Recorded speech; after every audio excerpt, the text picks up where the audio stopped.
He sat alone in the dim light of his trading desk, the glow of the monitor painting soft shadows across his face. The chart didn't look dangerous. It didn't look any different from yesterday or the day before, but something inside him did. On the simulator, he was calm, almost graceful. He could wait. He could think. He could execute with the steady confidence of someone who'd mastered himself. But with real money, his hands changed. His breathing changed. His entire mind shifted into a different person, tighter, anxious, restless. It didn't make sense. The strategy, the chart, the setup were the same. Yet somehow, the moment the trade was real, the moment even a small amount of money was at risk, his brain betrayed him. He clicked too early. He exited too soon. He hesitated where he should have acted, and acted where he should have paused. And every time he blew another real account, he asked the same quiet question into the empty room. Why am I consistent on paper, but losing everything when it's real? If you look in the mirror and you see him, you really need to understand the psychology of real risk, which can break the current loop. Let's begin with a simple truth. Paper trading and real trading do not access the same psychological systems inside your brain. When you trade on a simulator, you are using the cognitive analytical cortex, the part of the brain responsible for logic, reasoning, and prediction. This part thrives under low emotional stakes. It loves clean rules. It loves structure. It loves probability. But the moment real financial risk appears, an entirely different system comes online. The limbic system, specifically the amygdala, the threat detection center that evolved to keep our ancestors alive. When real money is on the line, your brain interprets price movement as threat movement. Losses become danger. Drawdowns become predators. Volatility becomes chaos. You are no longer trading the market. You are fighting for psychological survival. The simulator is a chessboard. The live market is a battlefield. This shift is not imaginary. It is biological. And unless you understand what turns your rational trading mind into a survival-driven one, you will continue repeating the same cycle. Calm simulations followed by chaotic execution. Why paper trading feels easy? The absence of identity risk. Many traders believe paper trading feels easy because there's no money at stake. But that explanation is shallow. The real reason goes deeper. There is no identity at stake.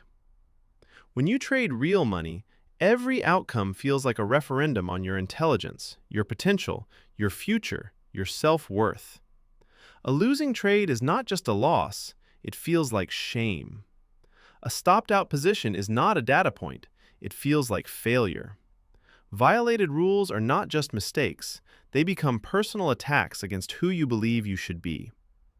Paper trading contains none of these psychological stakes. Because there is no threat to identity, your ego stays dormant. You don't feel embarrassed if a trade fails. You don't feel stupid for entering early. You don't feel regret. You don't feel financial pain. You don't feel fear. When ego sleeps, discipline thrives. That is the secret. You are consistent on the simulator because your ego is not involved. You are inconsistent with real capital because your ego wakes up and demands protection. And the ego protects itself through avoidance, denial, impulsiveness, overreactions, broken rules, and emotional interference. The weight of consequence. Money as emotional amplifier. Why does adding money change your behavior so dramatically? Because money represents far more than value. It represents survival, freedom, self-worth, validation, security, status, future possibility, your sense of competence, your narrative of who you think you should be. Money is never just money, and trading is never just trading. Every dollar you put into the market carries a narrative with it, a deep, emotional story you developed over your whole life. When a trade risks that story, your brain treats it like existential danger. This is why the same setup that felt trivial on the simulator now feels like a life-or-death decision. Not because the setup changed, but because the emotional meaning attached to the outcome changed. The psychological frame shift, simulated loss versus real loss. Let's compare your internal reaction. Paper trading loss, a data point. Real money loss, a threat. Paper trading drawdown, variance. Real money drawdown, maybe I'm not cut out for this. Paper trading stop hit, according to plan. Real money stop hit, this is painful, maybe I should move the stop. Paper trading missed entry, no big deal. Real money missed entry, I have to chase it, I'll miss the whole move. These differences are not rational, they are emotional. Paper trading trains your brain to behave without consequence. Real trading introduces consequence, and your brain interprets consequence as danger. This is why you cannot fix your inconsistency by trying harder. Your inconsistency is not a problem of effort, it is a problem of exposure. You are trying to use paper trading behavior in a live environment your brain perceives as threatening, and the brain always prioritizes survival over discipline. The physiology of real trading, stress, cortisol, and cognitive narrowing. Let's go deeper into the mechanics. When your brain perceives risk, it releases stress hormones, cortisol, adrenaline, norepinephrine. These chemicals narrow your cognitive bandwidth. They shift you from strategic thinking to reactive thinking. Your brain switches from long-term probability to short-term survival, from system execution to emotional hedging, from patience to impulsive action, from calculated entries to immediate relief seeking. The purpose of stress is to push you to action, quickly, instinctively, and at any cost. This explains almost every self-sabotaging behavior you exhibit when trading live. Cutting winners short to relieve tension, avoiding entries to escape uncertainty, moving stops because loss feels unbearable, taking revenge trades to repair ego, oversizing to compensate for fear, closing early because your pulse rises. Your fight-or-flight system hijacks your trading system. The simulator never activates this response because your body doesn't perceive danger when the consequences are artificial. The core issue: you have not trained under real conditions. This is the heart of the problem, and the uncomfortable truth: paper trading does not train the same psychological muscles required for live trading. It trains pattern recognition. It trains system familiarity. It trains analytical clarity. It trains mechanical execution in theory. But it does not train emotional tolerance, stress resilience, loss acceptance, uncertainty tolerance, execution under pressure, identity detachment, biological stress regulation, fear management, ego control, impulsive inhibition. These are the real muscles of profitable traders, and no simulator can develop them. Paper trading is like practicing boxing with a pillow. The form improves, the technique sharpens, but the moment a real punch hits your face, your entire psychology collapses. Live trading is the punch. The unseen gap. Your system works, but you don't. Most traders think, I can't trade well in real markets because the market changes. No, the market didn't change. You changed. The system worked when your emotions were absent. The system fails when your emotions take over. This is the gap you must close. The gap between who you are under paper conditions and who you must become under real conditions. Closing that gap is not about improving your system. It is about improving you. The root causes of inconsistency under real risk. Let's explore the deep reasons why traders can perform flawlessly in simulation and collapse in live markets. These are the foundational psychological triggers. 1. You are avoiding emotional pain, not financial loss. Most traders think they fear losing money, but they actually fear feeling stupid, feeling irresponsible, feeling ashamed, feeling exposed, feeling inadequate. The pain of identity loss is far greater than financial loss. 2. You link your self-worth to outcomes.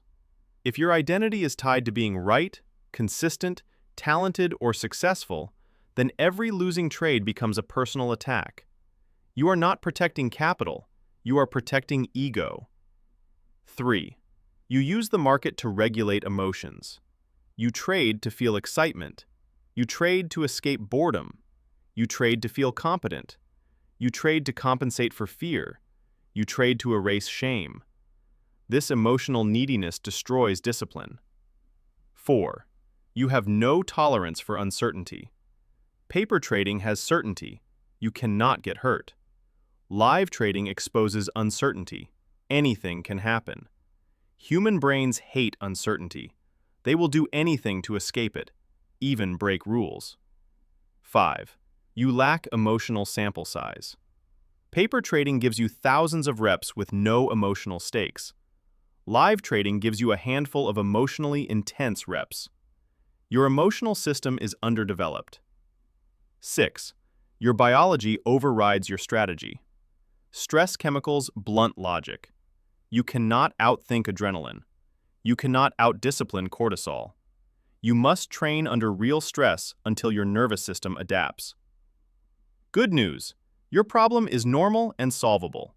You are not broken. You are not untalented. You are not doomed. You simply have not trained the emotional system required for live trading.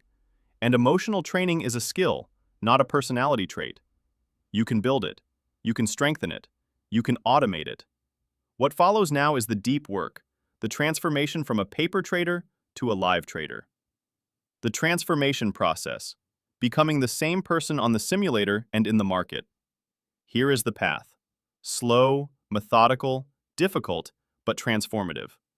I will walk you through each stage as if coaching you through a long training arc. Think of this as the psychological equivalent of strength training. Consistent, structured, progressive, and grounded in repetition. The first step is not a trading technique. It is a shift in perspective. You must detach money from self-worth. Detach money from survival. Detach money from ego. Money in your trading account is risk capital, not identity capital. When you lose money, you are not losing dignity. You are not losing potential. You are not losing your future. You are paying for information. You are paying for adaptation. You are paying for emotional exposure. You are paying for statistical data. Money is part of the experiment, not part of your value as a human being. Until you internalize this, your limbic system will always hijack your trades. This is not cowardice. This is training. Most traders use size to chase reward. Professionals use size to regulate emotion. Your job is to reduce size until your breathing stays steady, your pulse stays calm, your hands feel stable, your decisions feel spacious, your mind stays objective, your vision widens, your patience returns. If you trade size that triggers fear, you are training fear. If you trade size that triggers calm, you are training discipline. Confidence is built by stacking calm exposures to risk, not by forcing bravery. Introduce real risk in microdoses. Take micro-sized trades with full rule adherence. Your only goal is to experience the emotional wave, the stress spike, the discomfort, the fear, the uncertainty, and practice sitting inside that feeling without reacting. This is exposure therapy, the same method used to treat phobias. You expose yourself gradually until your nervous system adapts and stops triggering the fight or flight response. Once your emotional system stabilizes, you scale very slowly. You must create a strict boundary between you, the trader, and you, the person. The trader executes rules. The person interprets outcomes. The trader follows systems. The person feels emotions. The trader manages risk. The person learns from results. When these identities merge, every trade becomes personal. When they separate, every trade becomes mechanical. Before entering any trade, ask, what emotion is present in me right now? And is this emotion aligned with probability? If emotions are misaligned, fear, greed, urgency, frustration, you do not trade. This is not passivity. This is precision. You must train the body, not just the mind. Use slow breathing, body scanning, eye discipline, posture control, micropauses, intentional stillness. Your physiology must be stable before you can trade stably. After each trade, say, outcome is variance, execution is identity, detach from result, anchor to process. This prevents your nervous system from attaching emotional meaning to short-term outcomes. The ultimate goal is not to eliminate emotion, it is to neutralize its power. You reach a stage where a loss is information, a win is variance, a drawdown is feedback, a missed entry is irrelevant, a profitable streak is statistical clustering, a losing streak is emotional training. This is emotional neutrality. This is professional psychology. This is what separates real traders from aspiring ones. You are no longer fighting yourself. You are simply executing a long-run probability model. The simulator mind and the live trading mind merge into one identity. The two traders inside you become one. Let this be the sentence you carry with you. I trade real money with the same calm. I trade simulations because I have trained my nervous system to remain steady under uncertainty. This is the transformation. This is the maturation. This is the journey from simulation to mastery. You are not losing because you lack discipline. You are losing because you have not yet trained the emotional conditions in which discipline can survive.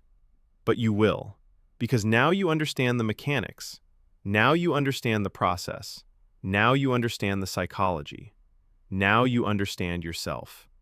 The gap between paper trading and real trading is not a wall, it is a bridge, and you are ready to cross it.